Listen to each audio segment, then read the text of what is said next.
লখিমপুৰ জিলাখনৰ পৰাই নহয় ৰাজনৈতিক ক্ষেত্ৰখনৰ পৰাও এক প্ৰকাৰ বিদায় মাগিছে নৰহ দম্পতীয়ে। অৱশ্যে নৰহ দম্পতীয়ে বিদায় ল'ব বিচৰা নাই যদিও কংগ্ৰেছ দলটোৱে যেন বিদায় দিবলৈহে যত্ন কৰা দেখা গৈছে।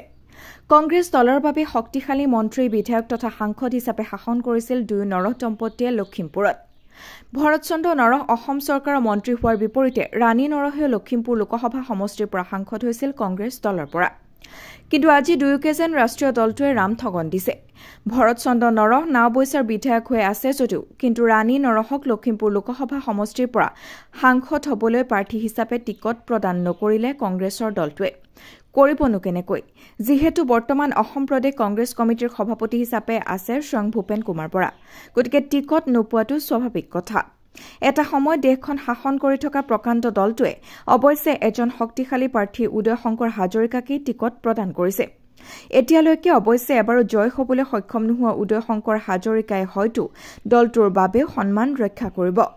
যি কি নহওক, নৰহ দম্পতীৰ বাবে ৰাজনৈতিক কেৰিয়াৰ প্ৰায় সমাপ্তিৰ দিশে বৰ্তমান।